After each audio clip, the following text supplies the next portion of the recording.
This episode of MMPQB is brought to you by Unleashed Music. Artists like Dar Williams, Michelle Malone, and Arctic Monkeys have all trusted Unleashed to help get their music heard. When you're ready to take the next step in your creative career, you can find them at unleashedmusic.com. Welcome to More Music Please, a Quarantine Beat. I'm your host, NK. Join me and my guest as we explore how the music industry is staying busy and keeping connected during lockdown, and also just talking about whatever. Let's get started. All right, for the first time ever, my guest is not on the line with me. My guest is right here in the closet with me. It's DJ Scully from the number 12 Looks Like You, formerly Black Table, Dead Empires, bassist extraordinaire, Vigier, U.S. general manager. What else? Your boyfriend. That too. It's our 4-year anniversary today. Hooray. Isn't this exactly how you wanted to spend it? Yeah, in the fucking closet. Yeah, so thanks for coming on with me. Yeah, you're welcome. This is great, also this is also the 1-year anniversary of the release of the last number 12 album, Wild Gods. So congratulations on that. Thanks. Let's talk about that a little bit, because it's the 1-year anniversary. Do you have any thoughts today, looking back on making that album and touring behind it? And well, it's crazy because we recorded it 2 years ago, and it took us a year to get it out. Oh, we recorded the instruments anyway, and then it took Jesse a while to get the vocals done. Yeah, I remember. And then, so it feels like a lifetime ago. Like so much has changed. I haven't played a single show in 2020, so that's a bummer. And yeah, I don't really have any thoughts about it. I still like the album. I listened to it kind of recently. Well, that's still good. Yeah, because I know sometimes, and not even just you, but in general, you'll look back at something you made, a year or 2 years, 3 years ago, and think there are things about this I would do differently. So you don't really feel that way. No, not with that one. Cool. I'm pretty stoked on it still. There's things that we're gonna do in the future that we wish we would have done on that one, but that's we could do that in the future. We have plans for new stuff, and we haven't talked about it yet, so I'm not going to talk about it. Yeah, you can't spill any beans. Yeah. Can you spill any beans about any of the other projects you've been kind of working on during lockdown? Because you have been keeping busy. You've been, working on a lot of demos and sending stuff around to various people. You've got multiple projects that are kind of in the ether, but I don't know if you're ready to talk about any of those. I don't know. Well, me and Kevin Ontresian, it's really his band and his buddies Justice and Ronnie, they've been working on this band Mothership forever. We recently changed the name. Now it's called Elephant Graveyard. But they've been working on that for a long time. So I joined I don't even know, a while ago, before Kevin's wedding, which was last year? I think that was just last year, wasn't it? Yeah. Was it 2 years ago now? It might have been a year and a half ago or something. Yeah. It was in the fall or the winter. I don't know. It was chilly. But it's been a while. We've been working on it, but right before the pandemic, we finally demoed half the record. So I'm excited about that. I'm still I still got to learn the rest of the songs, and we still got to learn them as a band and demo those and get it going, but that'll happen at some point. And then I got another project with Gabriel Marin from Consider the Source that's marinating. I don't know what the status is on that. I did my parts, and we all had the songs are pretty much cool. He wrote these insane songs and sent them to me and this drummer, and so we're knocking that out, but we still need a vocalist, and things are just in the air. And then I started writing music with Mike from number 12 and Black Table this week, so we'll see what happens with that. I don't know. There's a lot of stuff going on, and yeah, that's it. That's just good. Chilling. Well, yeah, it's good to see you still making music, and I'm glad that you're doing that. Oh, thanks. Yeah. You sounds like we're at our 50th wedding I know. anniversary. Really admire that even though he never amounted to anything, he still plays guitar sometimes. Did my mic get knocked? Oh, there I am. I'm back. No, you're fine. Yeah, well, let's talk about Vigier too, because I know you got some exciting stuff in the works with them. Again, I don't know if there's anything you can talk about. Super secret. Patrice has me under lock and key. Well, I'm kind of, it's easy to forget that, this is for a podcast and not just me talking to you. So I'm kind of pretending everybody knows all about Vigier guitars, which they don't. So can you tell us just about the company? Yeah. Well, I'm coming up on my 10-year anniversary with them pretty soon.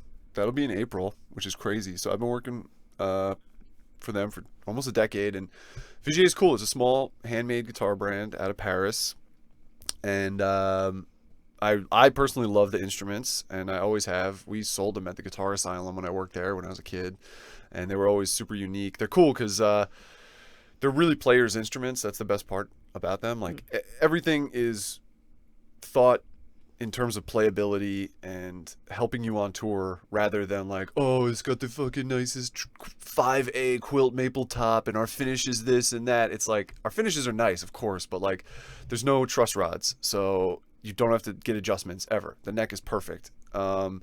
There's, you know, even silly things like the strap buttons are anchored in brass casings, so you can't strip it out. Like, you know how sometimes your fucking strap button just gets worn out on the road.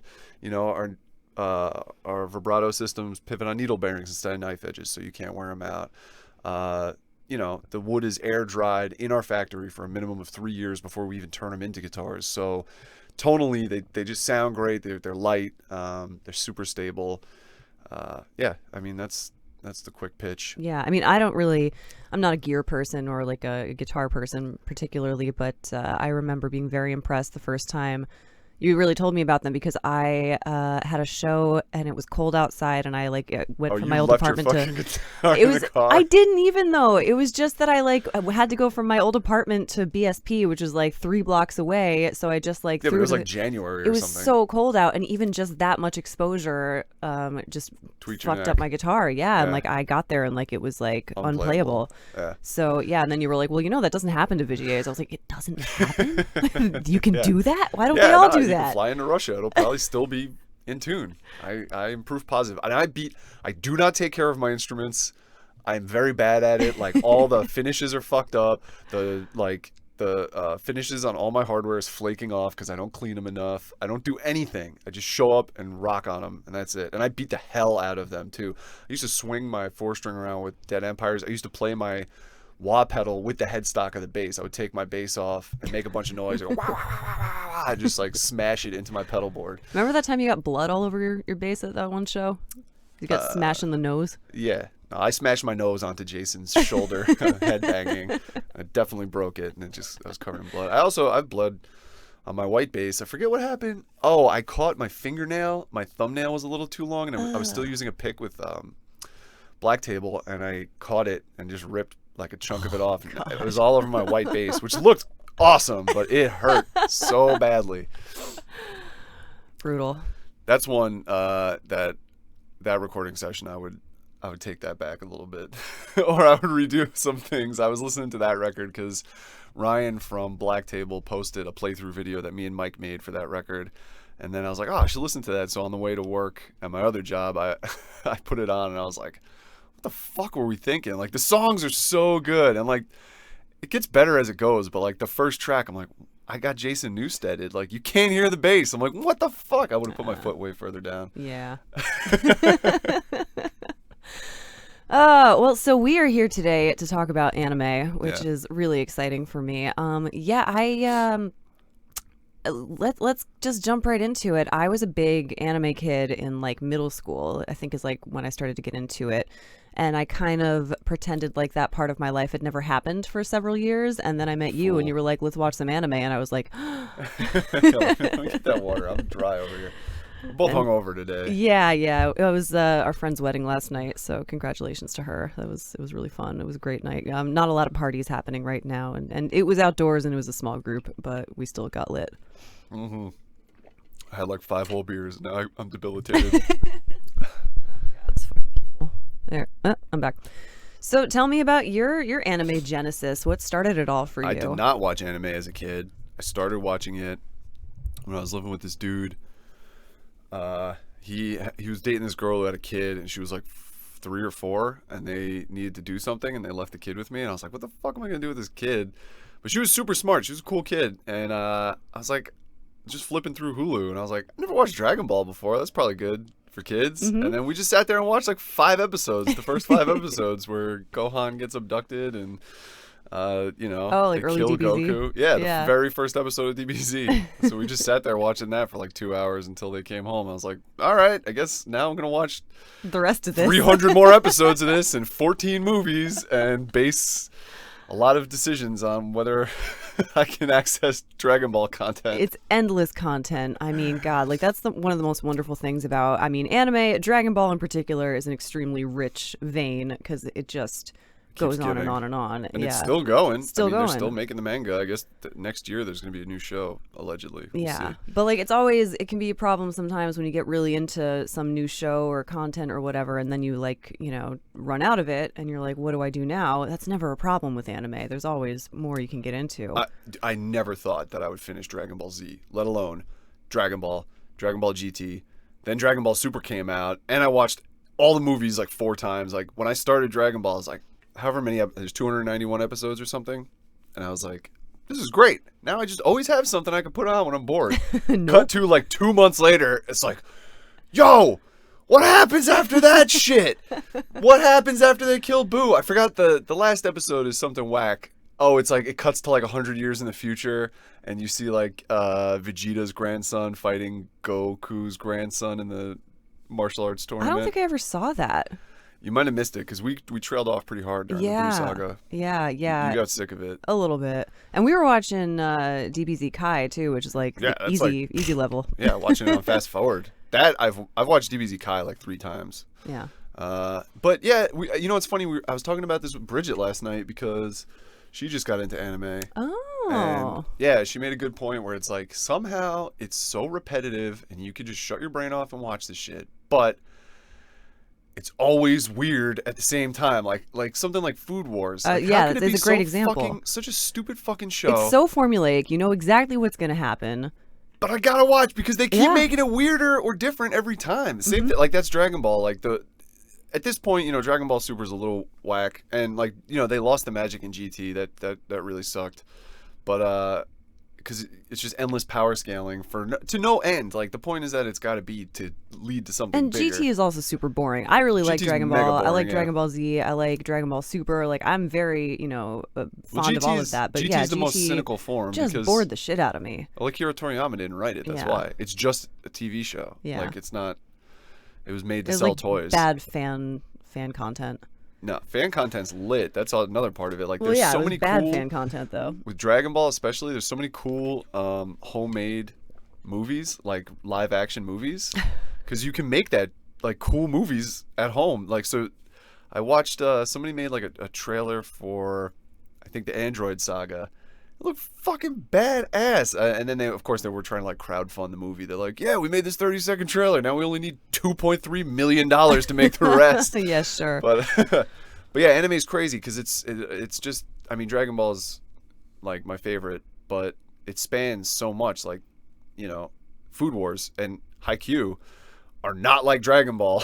And yet they kind of are. They kind of are, but they're more like slice of life in a lot of ways. Like, but there's kind of this through line, and maybe we're talking about like shonen anime kind of, exactly. Which is where it's like this through line of like the protagonist wants to get stronger, wants to get better, wants to find better opponents, and continues to like improve himself, and like that's so watchable because like you always want to see that happen, and like they write these great characters that you relate to. Haikyuu is such a great example. Like I never would have thought that I would be so into an anime about like boys volleyball in high school. Like what do I care about that? But like they're so like lovable real characters, and like you just want to see them like work their shit out and like pull together as a team. Most of the shows that I've seen, even the not so good ones, they were good enough. And it's like if you can just get a hook, like hey volleyball, check this shit out. I mean, that happens to be an exceptionally good one. I'm very lucky that one also came at a good time because it was like the beginning of quarantine and you were really missing volleyball because you play volleyball and we were both kind of like looking for something to do. We were stuck at home a lot and you were like, hey, this anime about volleyball like scratched so many itches for both of us. Yeah. What else is good? Like, well, then, like Neon Genesis is not at all like Dragon Ball. Not at all. That's a whole different category. So that one I watched back in middle school, and I haven't watched it since. You just watched it for the first time, right? No, I still haven't finished it, first of all, because Netflix won't let you download stuff. And a lot of times I don't have an internet connection when I'm able to watch anime. Yeah. Or I just want it downloaded, so I just have it. And then so I felt I'm not finished totally, but this is my second time through. The first time I downloaded it. Now it's like remastered on Netflix. So I'm like, all right, it's such a classic. I better finish it. I feel like I should go back and rewatch it because I know it's like iconic, and I don't remember that much about it except for Shinji whining and Cruel Angel Thesis. Part of it, but yeah. That's the icons. Yeah, pretty much. Yeah, so Hey. that's a super different one, Give me a and fucking then robot. it's funny because we just both went through like our own individual animes at the same time. Where you were watching Baki, Yeah, which is Grapple hyper Baki. violent, and I was watching Your Lie in April, which is about sensitive music children, and I loved it. Yeah, Baki was good. But then that like I had to start pulling the thread because one of my I was watching it on my lunch break at work, and one of my coworkers was like, "What are you watching?" I was like, "Baki." He's like, "Grappler Baki," and I'm like, I guess. And then it turns out it's like another long running manga with a different anime that like this is like the reboot or the continuation. This is like the later years. I'm watching the GT of Baki, I think. Oh. So I think there's even more better content. But it was good, but it definitely jumped the shark. If you're watching Baki, you can just skip season 3. He's fighting Muhammad Ali's son. Yeah, it's a little goofy. It's whack. Yeah, Your Lie in April was short and sweet. It was one season, and it's a self-contained story. There's no room for it to come back or do it. I mean, I guess you could like follow up with the characters later in life. I don't want to give any spoilers just in case anybody out there wants to listen, but it was a beautiful and heartbreaking story. Yeah, it made me cry a lot. And another one that's really good in that vein is Violet Evergarden, which is one of the ones that Netflix released, which is about a former child soldier with PTSD learning to feel emotions. No, Not your style. hard pass on that one. All right, well, let's talk about Berserk then. Oh yeah. Because, so this is one that I think that was like the first anime that when we were dating, you were like, let's watch this. Because we watched the 97 one, and I didn't know anything about it. I'd never seen it before, never read the manga. You had already read the manga at that point, right? Yeah, well, my best friend Frank, when I told him I had started watching DBZ, I didn't realize that he was into anime his whole life. So he had like this vast library of manga and anime to share. And so he's like, oh, you got to check out Berserk. And then he already has a mark of the sacrifice on him. He's And got he a lot of always tattoos, has. yeah. But but he's had that as long as I've known him. So he's Yeah. been reading Berserk. I mean, since we met my sophomore year of college. So, but anyway, so he turned me on. He's like, dude, I was like, yo, what other good anime are there? I just finished Dragon Ball. I can't believe that I can even say that. And then he was like, oh, you got to check out Berserk. Let me know what you think about that. And he's great. He's a good person to get recommendations from because he just gives it to you and doesn't say, yo, wait till the last episode, bro. Right, like, right. it's like, no, just let me see. So like, every night, me and Roy watched it together because we were living together. So like every night we were watching an episode or two because that one's only one season. It's only like 20 something episodes, right? Yeah. If that much. It's just the one arc, yeah. Yeah. So, like I'd be texting Frank like, holy fuck, man. Guts killed 100 dudes. Are you kidding me? And meanwhile, he's already read 30 fucking volumes of the manga. He's like, yep. If you know anything about Berserk, it's like that's the tip of the iceberg. Like, that's not even the tip of the iceberg. That's like setting the table. Yeah, you know? yeah, and It's you like- did the same thing for me when we watched it. You didn't give anything away. You were just like, let's watch this show. It's one of my favorites. I was like, Yeah. all right, sure, I'm open to it. I think I went in thinking it might be a little bit too macho for me. But I loved the shit out of it. And like, yeah, so the beginning, they teased some demons and I was like, great, I want to see more of this. And then you get into like 30, well, not 30, but like 10 episodes of just like political intrigue and like, military movements and Assassinations shit. and Yeah. shit. I was like, okay, this is not quite what I thought it would be, but Medieval I warfare. know there's more coming because there were those demons at the beginning. So and then, yeah, of course, the last episode, I Last was 2 just episodes. It's like the God Hand appears, the eclipse starts, and then it's like, wait, there's only one episode left, and then you just watch all the horror happen. like, yeah. I don't know what the again. deal is with that. They must have planned on doing more and just couldn't.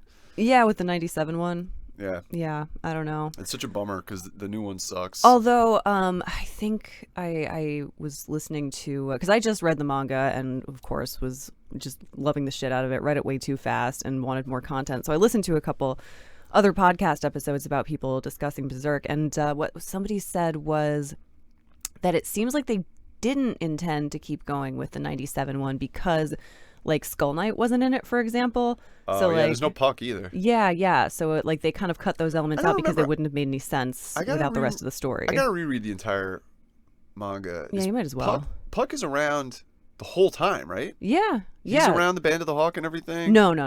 Oh. No, He disappears? No, you first meet him in the first manga in the Black Swordsman arc, which is after all of the Band of the Hawk stuff happens. So yeah. Right. Yeah, he's post Hawk. He's a post Hawk buddy. Where did he meet him? In the fucking tavern or whatever. He like comes in and like some dudes are like fucking around with Puck and Guts murders all of them and Puck's like, "Gee, mister, thanks for saving me." And Guts is like, "Fuck you, I don't want to save you." Yeah. Because he's a dick at that point. That was the first episode of the 97 Berserk is great because the first episode is super violent and the first line is like they're in a tavern and someone's like, "What the fuck is this shit?" And I was like, "What?" A cartoon can do this? Yeah, like I guess I knew, but I didn't know that you could get like a high quality animation with a good story that's also adult. Usually it's like you didn't watch DMC with me, right? Detroit Metal City? No. That one's off the rails. It looks like shit. The premise is hilarious and it's like one of those it's like it's animated the way that like most hentai is drawn. You know what I mean? Like it's just sloppily put together. Yeah. Like it's fine. It gets it done. But that one's funny because it's about this guy. It's called Detroit Metal City. And it's about this guy who's like this sensitive butthole, but then he also fronts like the biggest death metal band on earth, and they're like super violent but he hates that about himself. And so he's like falling in love and doing all this shit during the day, and then like he has to like go to record signings and corpse paint and shit, and it just tortures him. But it's like it's a total comedy. It's like he has slaves on stage and shit, and like he does like it, but he doesn't. It's like Metalocalypse a little bit. It's not nearly as good as Metalocalypse, but it's watchable. And that's like there's like 3 8-episode seasons or something, so you just shit it out. It's a great thing to watch like on a weekend. And that was another thing I was talking about with Bridget was like some of the best anime have one season and it's like perfect. Like Kill la Kill, perfect anime. Yeah, top to bottom. I was gonna bring up Kill la Kill, Gurren Lagann too, although that was a couple seasons, right? No, that was one season. Yeah, it goes so much far. happens. That's like Gurren Lagann's cool because it's like mech on crack. Yeah, it's one season. It has like an entire like decades worth of development. Like you go from a kid drilling holes in the ground to robots throwing universes at each other over the course of like 23 episodes. It's like, how the fuck did we get here? And it gets you're just in it. Yeah, because again, great character development. Like, you know, wild ass animation. That's something I like about Kill la Kill and Gurren Lagann. Like they both have bananas. Really good looks. Yeah, like Dragon Ball can look a little clunky. Dude, when Goku fucking instant transmissions with Cell, when Cell is like big and fat and he's gonna blow himself up, and when he goes back to imperfect Cell, and then he does the instant transmission to King Kai's planet, that like still the frame of like his arm looks like a shrimp, and he's like touching Cell with one arm and his other arm is touching his face. It doesn't even look like Goku. It looks like how I would draw Goku. It's so bad. And it's like this huge iconic moment where Goku is sacrificing himself, and it's like, you couldn't make this look a little better. It's the same, you know, Super, they had to reanimate a lot of that shit. I've seen the really like potato episodes. Dude, I was so hyped when that shit came out because I don't think we had watched Dragon Ball yet together. No, I think that was one that you and me watched together as it was coming out on Crunchyroll, and I was like, yeah, sure, I used to watch Dragon Ball as a kid, like I'll check it out, I don't care, and I really enjoyed it. Yeah, but I think I watched the first season because I know me. Yeah, you had already watched the first season. That's right. The second season was coming out, I think. The first 2 seasons were just recaps of the 2 newer movies. Right. So like me, Frank, our friend Felix, and Roy all went to go see the first one, and then Resurrection F, I went by myself. It was literally, I went to the nice theater on Long Island. I was home for a weekend or something, and my mom had a movie pass, and she's like, "Oh, this is great." I couldn't even use it. I had to pay anyway, which was very frustrating. And I was by myself, and the only other people there was a dad and his 2 kids, and the dad was such a dick on the way out. He was like, "That was dumb." I wanted to be like, "Dude, you don't get it. There's like 30 years of lore. Yeah, you don't know what you're watching. It doesn't matter to you because you don't get it. don't be a dick about it. But anyway, so they recapped those in the first 2 seasons, and they really botched it because the movies look so good. Which is so And then stupid the to do animation- anyway. Because it's like you got two perfectly good movies that cover everything. Why do you have to drag it all out over like 20 episodes? Money. I know. That's it. Yeah, pretty much. I'm a little afraid they're gonna do that with Broly because the Broly movie was so good. Yeah. That was a fun movie going experience. You Oh, yeah, that and was me great. and your cousin went to see Brian, that. yeah. Yeah, that was a blast. Went to Poughkeepsie and there was like a good crowd for it. Oh yeah, it was Everybody like opening was hyped. night. Yeah, Yeah. that was hype central. Yeah, That it was great. a room full of people who were all into it, knew what the fuck they were there ready for. to scream Kamehameha. It was good. Yeah, that was a good time. Yeah, But that's the other thing that's cool about anime is like the community. Like, you can go as deep as you want, or you can just scratch the surface. Like, you know, we subscribe both to Berserkle Jerk on Reddit because it's like all Berserk memes, and it's like it's what you kind of need when you like Berserk because you know you go months with no new content, even though it's you're just on a cliffhanger for years. Like, I didn't even know the most recent volume came out because you just gave up. I I'm gave sure. up. Yeah, like what the fuck? So then I finished it and I was like, there's got to be more, and there was one more, but then Yeah. of course that flies by, and you're Yeah. like, well. So like, but then there's like, yeah, whole communities where it's just dedicated to memes about your favorite anime, or you can enjoy it on its surface level, and it's cool. Like, and the communities generally are not too brutal. It's not like Star Wars where every time a movie comes out, half the fans fucking have an apoplectic meltdown. I know. And then the other half waste a ton of time defending it. It's like the animes is like, yo, I'm just happy I'm getting something, or the manga in that case. But you know. Yeah. I guess. I mean, anime fans can be pretty bad. Like, for sure, anime fans can be bad. And, like, that was why I, like, distanced myself from it, because it was kind of, like, a cringy phase of my development that I went through. And it's not like I was like, oh, like, you know. But it's easy enough to avoid. Like, you don't have to... Like, when Star Wars comes out, every fucking asshole on Earth has an opinion about it. You're Yeah. not missing it. But, like, when the new Haikyuu season starts in October... I don't care what anybody... No one on my fucking Facebook feed is going to have an opinion about Totally. the volleyball tournament. Totally. Yeah, and I'm not seeking out those communities either because I don't care. Like you said, like the Berserkle Jerk like scratches an itch, but like I don't really feel the need to go looking for Haikyuu memes. Yeah, I follow some Dragon Ball ones because they're pretty... It's pretty, like, wholesome content. Yeah. It's mostly... I mean, my favorite is not anime specific, but one of my favorite Reddits is Who Would Win? And it's literally just like, all right, round one is Guts versus Superman, but they're on Krypton, so Superman's not quite as strong. Round two, Superman took Casca hostage, but they're on Earth, so he's got all of his powers. It's like, and dude, it's like it'll be like 1,000 replies just gaming it out. That's a pretty good one because they also take it further where it's like, okay, who would win? Like every mouse on Earth versus one Tyrannosaurus, you know, and like it's great. So yeah, we got to go to Japan a couple of years ago. That was Yeah. pretty fun and pretty enjoyable for a couple of fucking nerds like us. Yeah. We did make it to Akihabara, which is like the big anime district in Tokyo. What Yeah. was your? That what- got asked last night. Someone asked me about Japan, and I was like, "Yeah, I think Akihabara was my favorite. That's Was like the it? anime district." I was gonna ask how much you liked it because I was a little bit like not underwhelmed. I don't really know what I expected. It was just like a lot of anime figurines, which I don't care about. Yeah, that's something I don't give a shit about either. But Yeah. it's a huge part of the community. Huge, yeah. People And just there's like love those claw having a machines. little- You dumped a lot of yen into those claw machines They're trying to so get that fun. And one. if I got some Gokus or something, that'd know. be so cool. But It would be a cool keepsake. yeah, but- and it was always like the change after I bought something else. Yeah. It was never like real money. yeah. But yeah, no, I thought it was cool because it's just like somebody asked last night, like, what the fuck do you mean the anime district? And I'm like, it's the district where all the anime shit is. Like, I can't explain it another way. It's like 10 blocks, and like most of the shit is nerd shit. It's like anime stores where they sell figurines, the manga stores that also sell fucking mind-boggling amounts of hentai. TCG stores, like that was the coolest part for me, like going to buying Magic, you know, because I like to buy Magic cards when I tour different places, because you know then I have a Magic card from that place when I Yeah. play the deck. I think about it, but yeah, like it's just like it's overwhelming. Like when the TCG stores, especially, where it's like you walk in and it's like floor 1 is like nothing, and then like floor 2 is like just Yu-Gi-Oh, floor 3 is just like the Kill La Kill card game. Which, yeah, like who even knew that existed? But apparently there's a crowd for it. Yeah.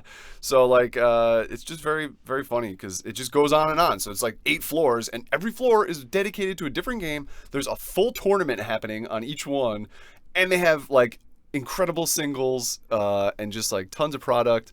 And so like, yeah, it's just like the extreme crackhead.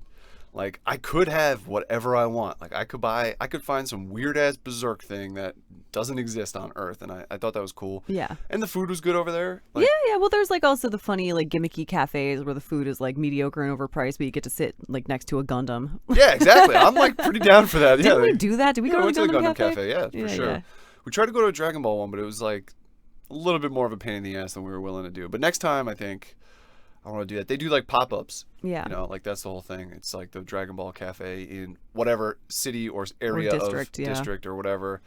So that would be cool, but it's also like whatever. I don't need to eat the same shit Goku eats necessarily. Although You if couldn't. I could, yeah. You say that, I could put it away. Yeah, you'd do better than I would. Yeah. Yeah, we had a good time over there. We did the Gundam Cafe that I forgot we did until just now.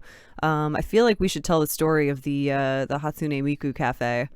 It's not like much of a story. It's just the thing that we saw. To me, it's like one of the weirdest things I experienced there. Just Hands down, that was the weirdest thing we did. like top to bottom, just like such a weird cultural thing that like you would never find here. So we there's a lot of like multi-level buildings and like shops and stuff in Tokyo. Everything's stacked on top of itself. So we like went into this one building and there was like a cat cafe on one level that we checked out. Yeah, drank a coffee, pet some cats. Yeah, and then like one of the levels just said like entertainment or something like that, or like fun. I don't remember. I think it said like pop bar or something like that. And we were like, all right, let's see what that is. So we go and like the hostess at the front is like, okay, like give me No. It's insane. You walk in and then they grab you and force you to sit down because we're like, what the fuck is this? Yeah. We looked around. I think we had to pay to get in. Yeah, there's a bunch of salarymen. Yeah. So like everybody's just wearing white shirts and black pants. It's that's a funny thing in anime where it's like you just see like a crowd of people goes by in white shirts and black pants and glasses. That's a real thing. That's literally what all these dudes looked like in this cafe. Yeah. They were all drunk because it was like whatever. It was like 8 or 9 p.m. So like either they had work the next day or it was the weekend. I forget what the scenario was. Yeah.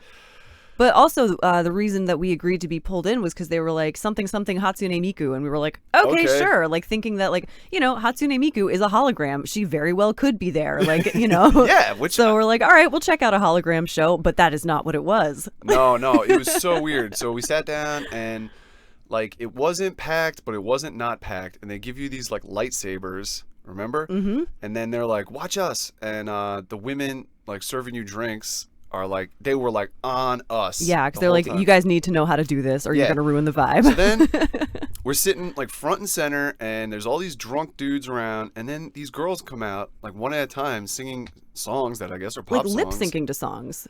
I think they were lip syncing. I thought some of them were singing. Maybe, but they were all like Hatsune Miku songs, I guess, and they were either singing or lip syncing. But they were wearing they were dressed like camp counselors. They had like jean shorts and t-shirts. It was like the Mickey Mouse Club. Yeah, but like not like booty shorts. They were just jean sexy. Shorts. Like I cannot emphasize they were Kmart enough. Shorts. One girl had like a Band-Aid on her knee. Like yeah, and like I don't know what the fuck. What did we decide that it must be like the training grounds? Exactly, like pop recruitment. I bet these girls pay for these people to tell them what people like. So anyway, you got to do while they're playing the songs. There's things you do with the fucking lightsabers. So like you could change the color, and then you wave it around in a specific way. So if it's like a fucking techno song, and all the drunk businessmen know exactly what to do. Dude, they don't even need to be told. It's unbelievable. How do they know? Because they hang out there all the time. I guess so. Yeah. Oh man, so weird. I mean, I could see being down for that. Like, if someone's like, hey, Wednesday night, we just do Carly Rae Jepsen songs, I'd be like, yeah, great. I mean, I'd prefer maybe a little more showmanship, like give me some costume and stuff, but like whatever. That was the weirdest part. And it was like, I don't know if it's racist, but it's hard to tell how old these people are. I think those girls were pretty young. I would say they were like late teens. Yeah, but I don't want to. Like, it'd be better if they were in their 20s. Well, no, I mean, I'm saying, like, I'm glad that they weren't, like, sexualized because I do think they were young, but it was just, it was But, like, if you strange. told me they were 15, I would have no choice but to believe you. Yeah. If you told me they were 25, I would also have no choice but to believe you. That's what I'm saying. It's Yeah, like, I have no concept. It's fucking dark in here. They're dressed in such a weird way. We're having our weird drink minimums, like, you know. Yeah, like, it was so bananas. So, Yeah. Japanese culture's awesome. I know. Yeah, I'm glad we did that. And we also got out of Tokyo. We got to do Kyoto and Osaka a little bit, but like only like small parts of each. But yeah, like Kyoto, we stayed in Arashiyama, which is like way more rural. And That felt like being in an anime. yeah, that was cool. All right, I want to talk to you about real estate today. And if you hear some weird panting in the background, my dog has decided to join me for some head scritches while I do this ad read. And who am I to say no? So real estate, let's talk real estate. It's on everybody's minds. A lot of folks are scrambling to buy a home. And a lot of folks, especially if you're in the city listening to this, I know there's a strong temptation to go upstate. So I'm here to tell you from Kingston that the market here is bananas. You don't even want to deal with it. You are going to get inflated prices. You are going to have to compromise on all of your needs, all of your wants for a home just to get something in the city limits. Don't even bother. Go to Delaware County and call Susan Barnett, licensed associate broker with Keller Williams Upstate Country Properties at 31 Main Street, Oneonta, New York. She's a member of the Otsego, Delaware Board of Realtors, as well as the New York State Multiple Listing Service. And you can find her at upstatecountryrealty.com. Susan's got more than 10 years in the business, a lifetime of upstate experience in Ulster, Dutchess, Greene, Delaware, and Otsego counties. Extensive experience in snooping around in old homes. This is a person who genuinely loves old classic farmhouses, whatever you're looking for. She has probably snooped in it. In fact, I know a lot of the time she will go snooping around an abandoned house and then 5 years later be like, oh yeah, you know, they fixed that place up. It's really nice now and I'm representing it if you want to buy it. She's really on top of the game and genuinely loves it, genuinely loves helping you find the place that's just right for you. It's beautiful upstate. They might even say it's better upstate. Quiet nights, dark skies, fiber optics showing up even on country roads. They are firmly in the 21st century and you're going to love it up there. So Susan Barnett will help you find your dream home. Good advice, great service. It's better upstate, upstatecountryrealty.com. Well, so yeah, like I got into it from like Cartoon Network and Adult Swim back in the day. Oh yeah, I missed that boat. I'm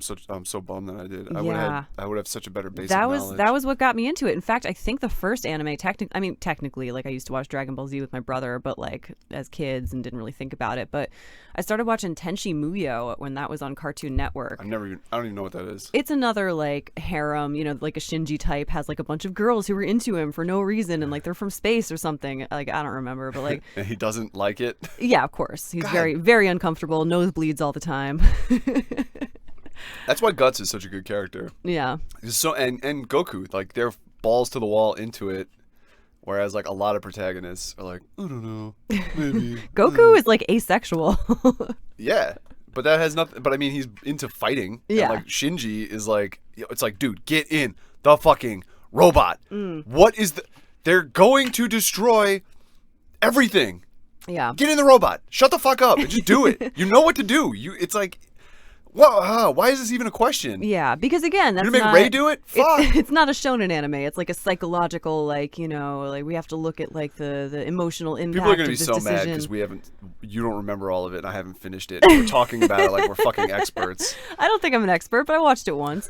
Uh-huh. And you know, there's some cultural absorption that happens because it gets talked about so much. But yeah, so Tenchi Muyo was my first like big one that I really liked, and I started watching Cowboy Bebop on Adult Swim. Oh yeah, Cowboy Bebop's great. That was really huge for me. That's cool because it's like a noir. It's That's like, a great it's show. Not that's its one own that thing I entirely. would recommend that to people who don't watch anime and are interested in like seeing what it can be all about because it's so well done. It's not, you know, your typical like cutesy. It is. It's a little overhyped at this point, I think. Yeah, 'Cause I mean, it's like it's kind of slow. but the music's so good. Like the music's so good. The characters are great.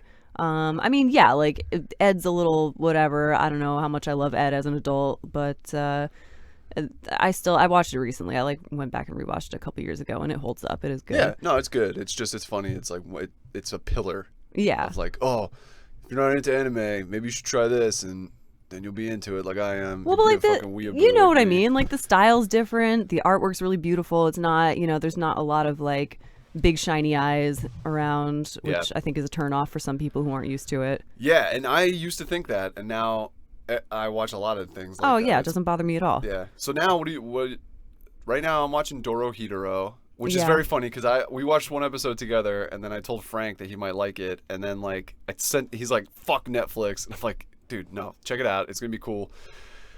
And I sent him the trailer, and then like 3 days later he's like, yo, talk to me about Dorohedoro. I was like, I watched one episode, how far did you get? He's like, 8. I'm like, oh god.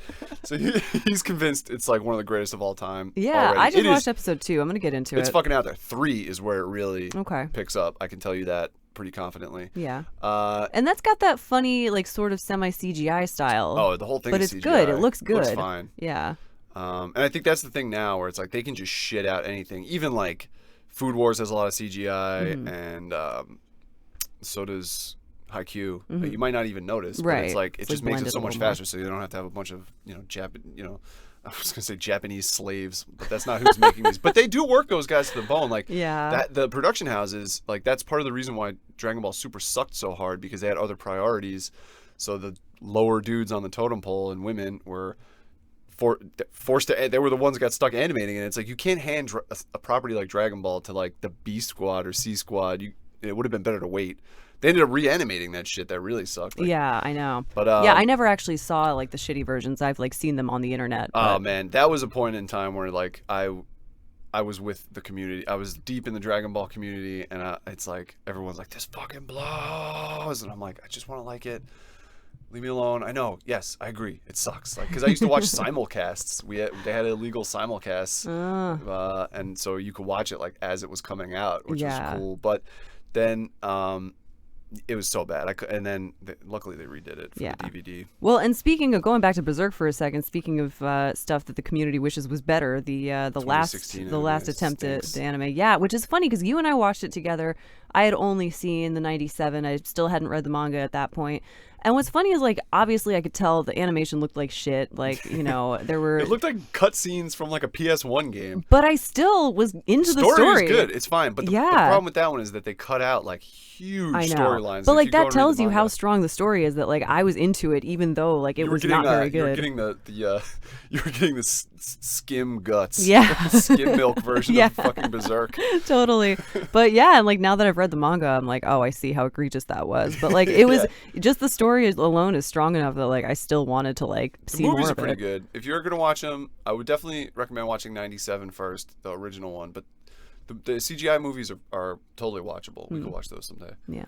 When we're like really low content. But since we love anime, that'll never be a problem. There's never a problem. There's always going to be more content. Yeah. Yu Yu Hakusho was another one that I really loved. Never watched that. I don't know how well that one holds up. I watched it again a couple of years ago and finally finished it because I hadn't finished it back in the day because I was watching it on Adult Swim. And it's a shonen anime. There's a lot of, kids fighting demons. Mysticism and shit in that mysticism. One. There's parts that are a little bit Dragon Ball-y with the power levels and the, special moves and stuff. But it's cute. It's a fun watch. Frank just finished Hunter x Hunter. He also watched all of Naruto and Boruto. Really? And I don't think I can get into Naruto. I watched a few episodes. It grabbed me more than The Last Airbender. So I might give it a shot, but it's so daunting. That was like the pleasure that I took in Dragon Ball was like, I have an endless sea of content and I already know I like it. And then it dried up and I'm like, now it's like when I look at something, like I tried to watch Bleach and I was like, there's 500 episodes of this shit. Like, I don't think I care that much. Because I always have a feeling like I want to complete the thing. If I start it, I want to know how it ends usually. But some are not worth it. I know. I've been thinking about watching Death Note, and that's a big one. That's that I on the list. I started that. Frank's always hyping up these animes, and I watch like one or two and then just drop it. I know. But Death Note is on the list. I watched a few of those. You would love it. We could watch that together for sure. I'll give it a shot. Yeah. Yeah, we tried Demon Slayer, which I might go back to. I thought it was pretty good. Yeah, I would watch it with you, but I don't think I would watch it on my own. Yeah. What? Oh, I'm picking back up on Akame ga Kill. Oh, yeah. Yeah, I just downloaded the whole first season. I'm psyched on that. Yeah, Eat the Rich, the anime. Yeah. Yeah. But that one is weird because it's like super sexy, and they have big goofy eyes, and the Yeah. animation's insane. The But it's animation's about killing insane. the fucking plutocrats. So I found it a little off-putting because the animation is so shiny and childlike, but then it's so violent and I weird. think Like, that's part of the appeal. It's like I the guess. juxtaposition of it. but like I like the violence, and I like, it's all very satisfying violence, as you said. It's all about Killing murdering. rapists and millionaires. Yeah. And the rapists are also millionaires. Yeah, yeah. And the clergy. Like, Yeah, it's the yes! best. I mean, the clergy make the best bad guys, Always. pretty much always. Man, what's that arc in Berserk? Conviction Tower arc. of Conviction? Yeah, yeah. Oh my god, that's one of my favorites. High quality. They did that in the show. They did it okay. He's one of the characters that's good for that shitty CGI because he's just a block. So yeah. it's like perfect. Of course he Dude, did this he's one. so weird looking, Mozgus or whatever. And then Yeah. when I got to that part in the manga, I was like, I can't wait to see if he looks like that. And he looks No, just he looks like exactly that. like that. It's the only one that looks good in the anime because he's just a fucking square person. He's like, what were those people called? The little round things you would play with as a baby. Oh God, like Playmobil. Yeah, He's like a Playmobil they guy. had like, what didn't those people have like? I remember a like little name? round heads and square bodies. Those guys. No, they were like one thing. The whole person looked like a little egg. Oh no. Yeah, I think they were called like, I want to call them Meeple, but they weren't that. That's from a game that me and Luke used to play. Yeah. What Oh game is yeah, that? The Meeples. What was that? Oh, is that from the castle one? Is that from Carcassonne? Might be. I think that's where the Yeah. Meeples come from. Yeah, Carcassonne's fucking fun. Yeah, it's a good game. Yeah, we can deviate from anime to talk about board games for a sec if you want. I think maybe on our 5th anniversary we should do a Magic the Gathering. Oh. That's what I actually wanted to talk about, but you decided we had to talk about anime. Well, because I've been watching a lot of anime and I wanted to talk about it. Yeah. Yeah. Yeah, so 5th anniversary we'll talk about TCG. Yeah. I'm gonna be outraged about something. Well, it's probably Magic scratches a lot of the same itches that anime does, where it's like every 3 months there's a new set, and guess what? There's monsters in it. Some of them are good and some of them suck, and there's spells, and some of them are good and some of them suck. And it's like It's so dense. it's so dense, but it's the same shit over and over. But they keep getting me. Like the next set that's coming out, I'm ultra hyped on because they're going to like a Viking world. The next 3 I'm pumped on because it's like they're going to a Viking world, then they're going to a wizarding academy, which like I love the wizards. That's a tribe I'm very into that doesn't. I have a hard time making them work the way I want, so I'm psyched to get new ones. And then after that, they're doing a Dungeons and Dragons crossover. Oh wow. Yeah, because feel the like same company owns both. So. They're gonna run out of angles at a certain point, aren't they? With these sets. Well, they go back to the same planes sometimes. Oh, so they like this is do. right now. This is like the 3rd time they've been on Zendikar, Oh, okay. and so we just did the 3rd time we went to Ravnica, and then eventually we'll go back to Amonkhet to the Egyptian one, and then who knows. When's the MTG anime coming out? Seems Dude, they've been inevitable, doesn't it? Yeah, I think it's like in the works. Yeah, There's a show. it's or gotta a be. movie. I think there's a Netflix movie, but I mean, I can't even give a single shit about that. Yeah. The professor is always talking about that on YouTube. It could be good if it was done well. There's a lot of like deep lore. So and stuff. much lore, but I don't know anything about that. It's like some people are into that, and the people that are into that, I think, have made it clear that the story is off the rails. The only thing that interested me was that there was like a love triangle between Chandra, Jace, and another woman. And Yeah, like I remember that. And then everybody was mad because they like undid Chandra being bi. Yeah. Yeah. They retconned her by Yeah, I sexuality. remember reading about that. But yeah, like I mean, I could see it if it was done like Castlevania, which I also thought was pretty well done. Castlevania ripped. Yeah. And the guy who directed that, his whole philosophy. Is that Warren Ellis? No. I don't know, but his philosophy was when he got approached to do the Castlevania, he said, my only goal was to follow the edicts of do everything that Berserk 97 did and nothing that Berserk 2016 That's did. what he said? Yeah. Wow.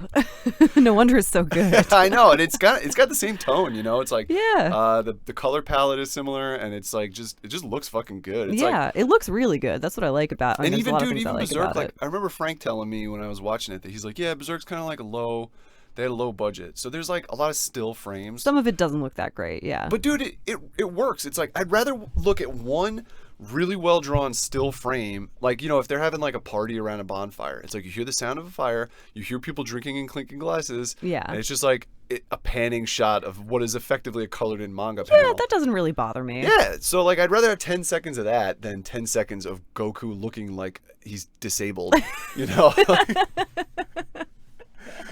Yeah. That's absolutely. the worst. I know. Yeah, no, totally. I would like to see more well done US Mostly more hand drawn shit too. more hand-drawn stuff and more like just like American good cartoons, which I kind of get called anime and like lumped in with anime stuff like Avatar and Castlevania. Yeah, I mean, even though they're not from the Japan. vibe is there. Exactly. So totally. that's 'Cause, fair. yeah, it's just like there's so much you can do with cartoons. You can do anything with animation. Yeah, you could travel through time and Do fucking throw anything. universes Throw at people. universes at people with robots. Yeah. Yeah. Yeah, it's pretty Fucking amazing. get plunged into a hell dimension surrounded by faces. Like whatever. Yeah, whatever you want. Yeah. And that's the cool. Yeah, and the cool thing. Some of it is just weird for the sake of being weird. When me and Frank were talking about this with Doro Hidoro, where it's like, you know, he said he's never seen anything so out there that he actually liked, because a lot of this shit is made to be weird, Yeah. and that stinks. Like it's just there's no value. But it's like if the story is rich and they justify the weirdness.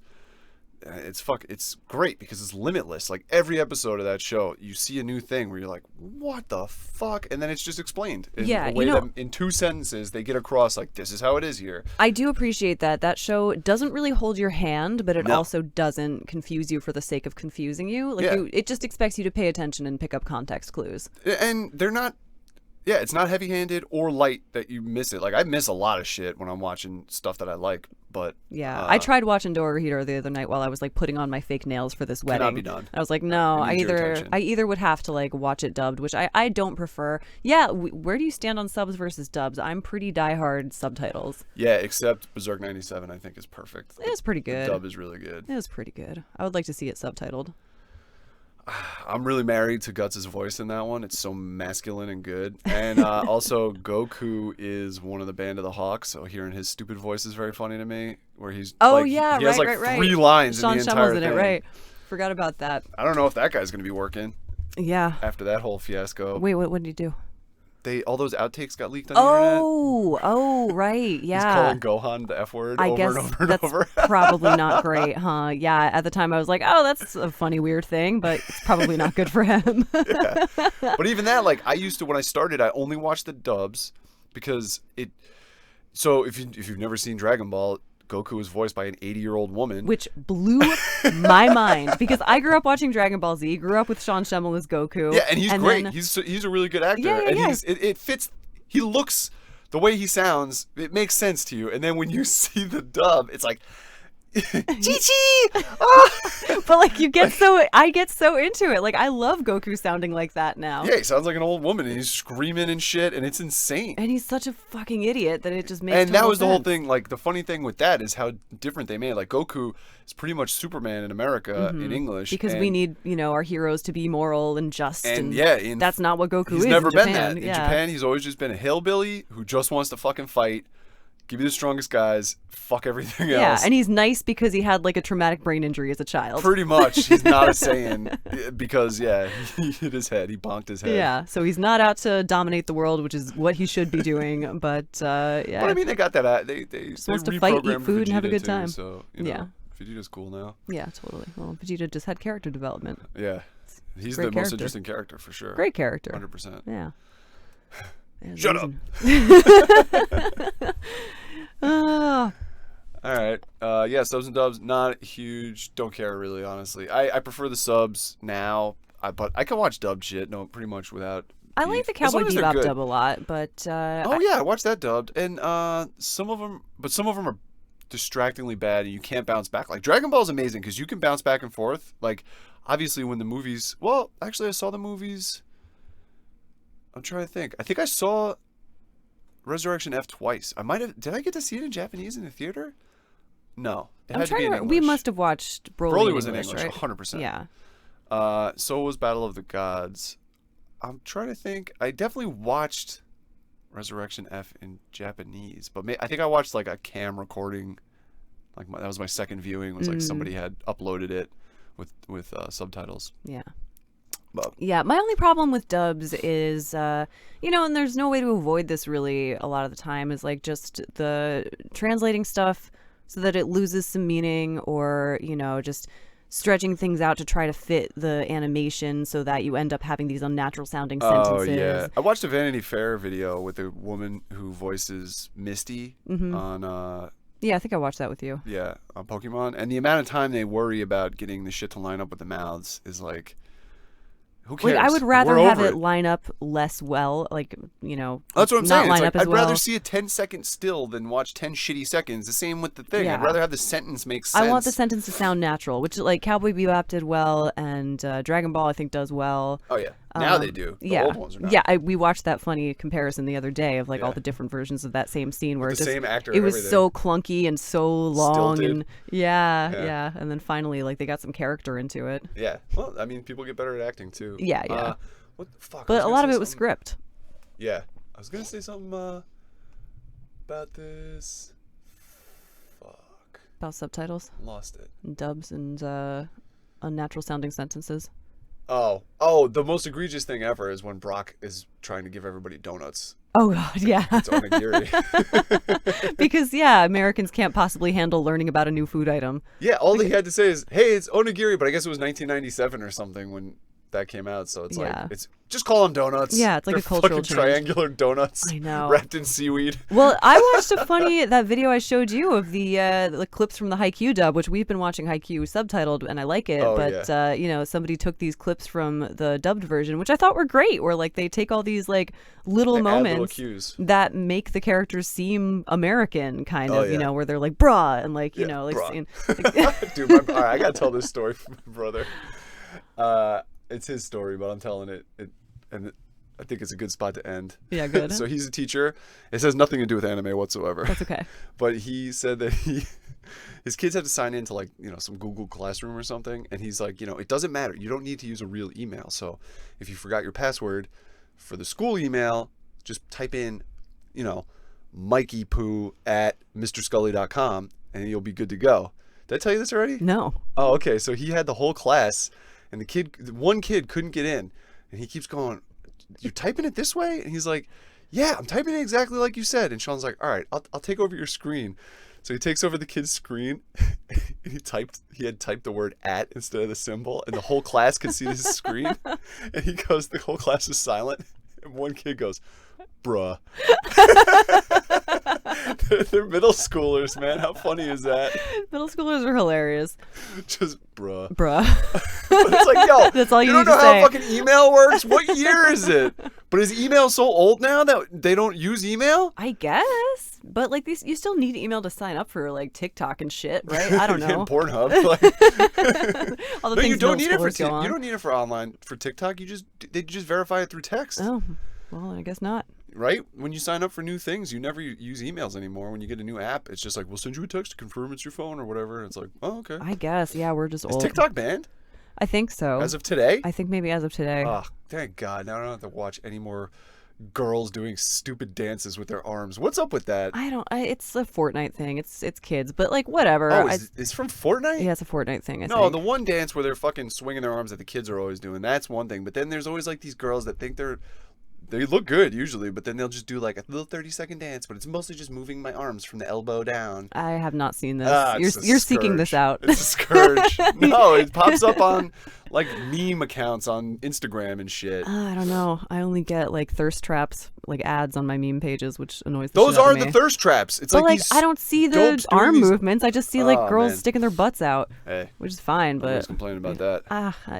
it's overexposed at this point. But The butt on the Nugget account. yeah, All right. Well, DJ, thanks for being on my podcast. This yeah, is you're fun. welcome. Next time you don't record one in advance, let me know. I'll be happy to come back. No, I've been wanting to do this. Yeah, I know. But yeah, no, I hope we sound okay. It's obviously my first time recording with somebody else in here, so Yeah, I hope we don't have to redo it. That would really. yeah, Put a well, damper on we gotta things. wait a year if we have to redo it. I can never just like redo a conversation. It's impossible. No, we'd have to talk about magic. Yeah. We'll talk about it. I probably got more insightful things to say about that. I feel like all we did was say the Anime animes we like. We didn't get to anything. Yeah, but like maybe somebody will get some recommendations out of it. I hope. I think we said things we liked about the animes we liked. Yeah, go read Berserk. Yeah, please go read Berserk. I just recommended that to John Ferrara, who was my first guest on the show, and I hope he actually follows through. He had already had some books. That's right. Yeah, I hope he gets into. That's them. awesome. I'll have to talk about that with him next time I see him. That's right. Get him in our Berserk themed band. Oh yeah, we need a bass player. I guess I want to play guitar in that one. Yeah. I got the ultimate guitar for it. Yeah, you do. Ooh, maybe I'll name that guitar Griffith. There you go. Oh, done. Griffiths. I didn't get a name yet. I've been sitting on it for a while. Your evil, selfish guitar. Yeah, it is. It just wants all the attention.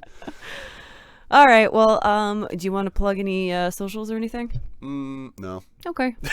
No, go listen to my bands. Buy things. Like if you buy Dead Empires records, please. Okay. There's a surplus of them. They're good. At the Silent Pendulum record store on Bandcamp. That's Mike, my drummer, is his record label. He's been putting out really cool reissues of like modern classics from Metal Blade, and he's doing some big ones. So definitely go buy that shit. It helps us out.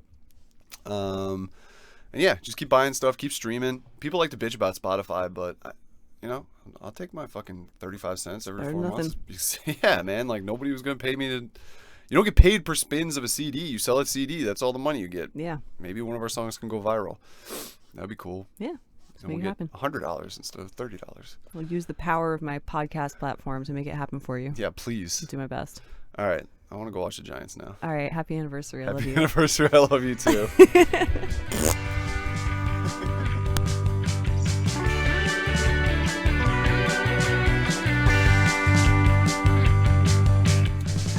Thanks for listening to More Music Please Quarantine Beat.